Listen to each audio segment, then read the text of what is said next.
before we delve into one of our first topics, I think it's only fitting, Cole, that we give them a little backstory, right? Should we go down memory lane just a little bit? Yeah, let's do that. Go ahead. All right, bet. So if you guys know me and Mycole, y'all know we compete in just about anything, dating back to our high school days, whether it's basketball, football. He'll say that he always won and stuff like that. But when you 6'3", 245, you should win. You know what I'm saying? But he can't talk. He won't talk about video games other than 2K, NBA 2K.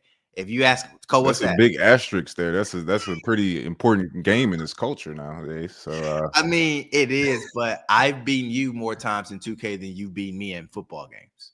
I don't know if we have the stats on that, but I don't believe it. I want to point out the record that Cole, who plays in the National Football League, doesn't even play Madden for real because he sucks that bad, y'all. Like, I just got to throw that out there. I don't need to play Madden, bro. I do this in real life, bro. Like, come see me. That's his cop out for not being good. Come see me on the field, brother.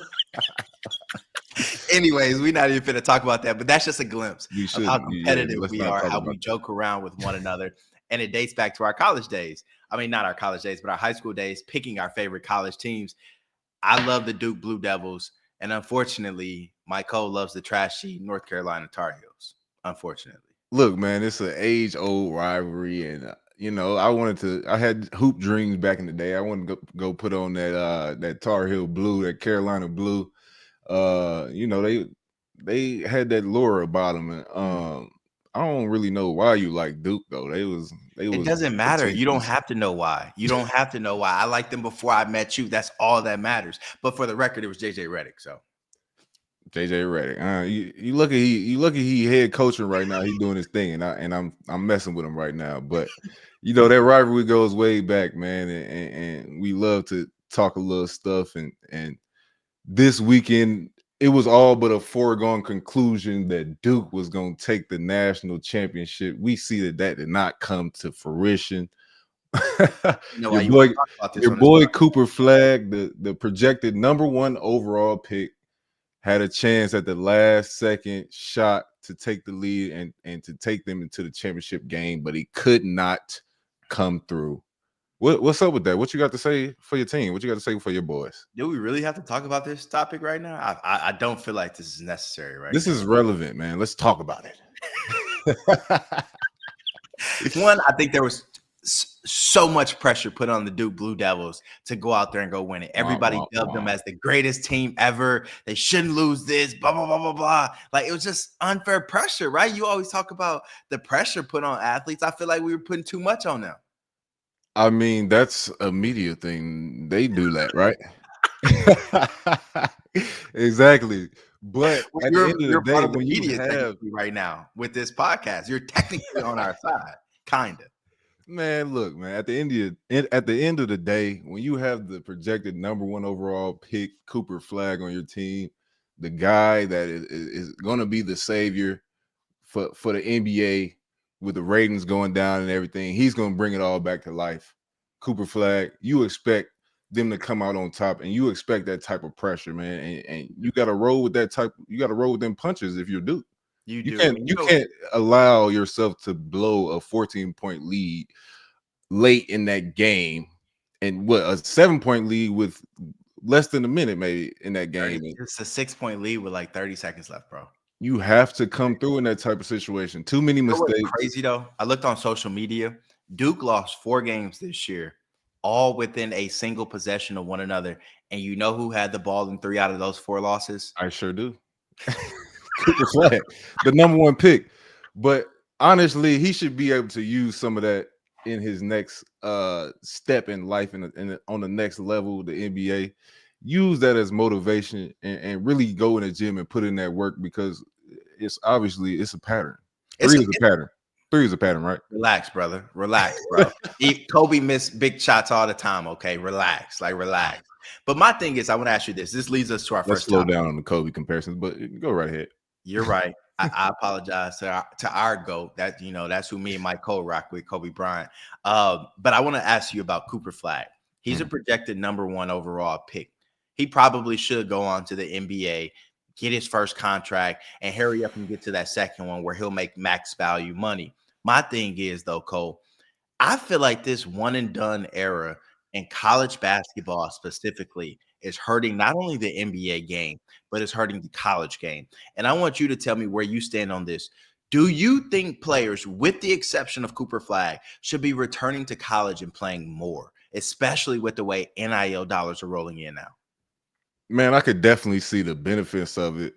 Um, like you said, Cooper Flagg is an exception. He's going to be a number one pick. He's going to make more money in endorsements than a lot of these guys put together that's in college. But if you're a guy that's not going to be a lottery pick, you may go second round in the draft. It makes a lot of sense to stay in school and make a little bit more money, more money than you might ever be able to make in your entire life.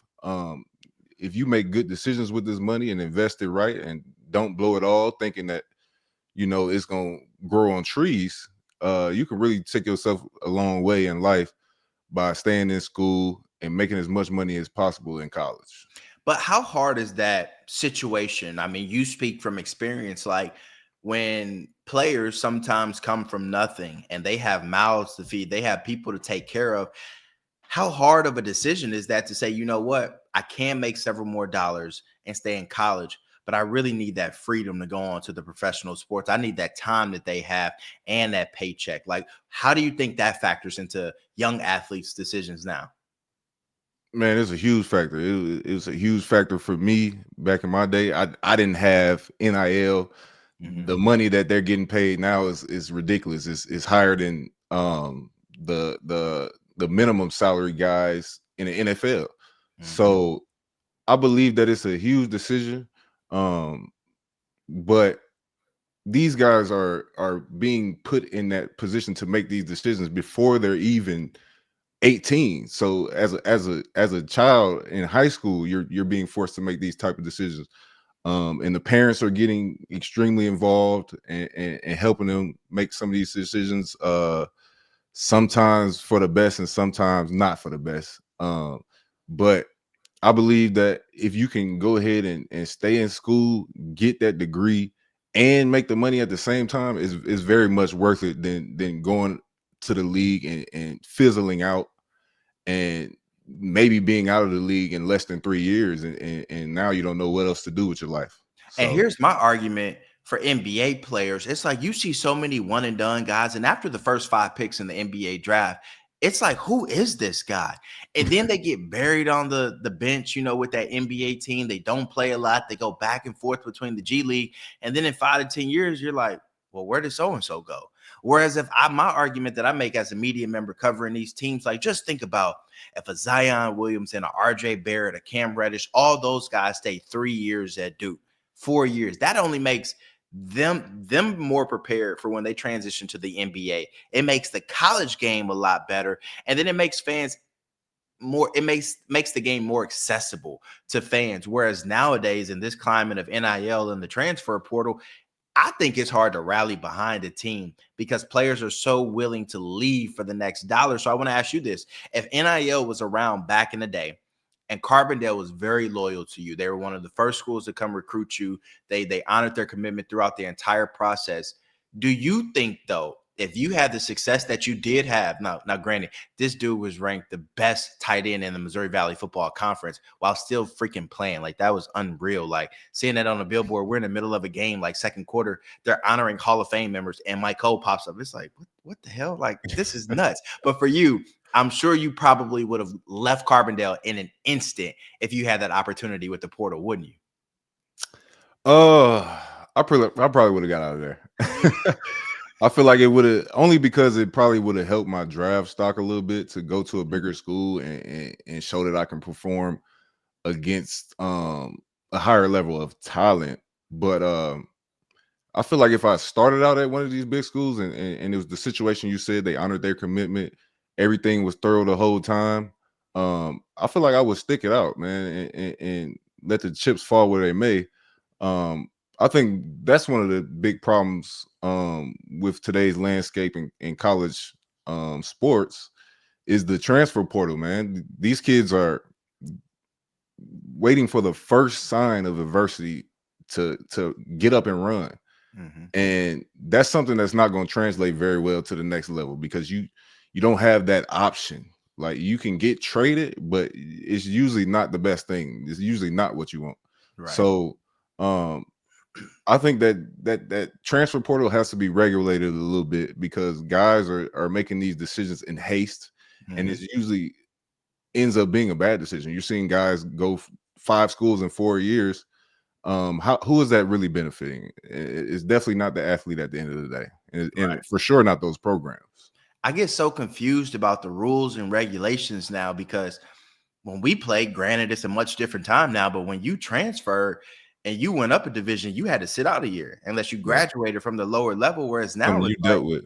yeah, and it's like now I see so many kids transferring after 1 year, and my thing is like, what are you doing academically? Like, I know these credits ain't transferring to every single university, and some players that I know that I covered in high school are on their 4th university in 4 years. It's like, what are you teaching yourself? Like, what are you getting out of this? So I guess my question for you is like, what do we tell our kids moving forward about the NIL, about the transfer portal, and about honoring a commitment? Like, what do you think we need to be sharing to these young athletes who may watch this about life ain't gonna always be that easy where you can just pick up and move and go get a new job or a new team, right?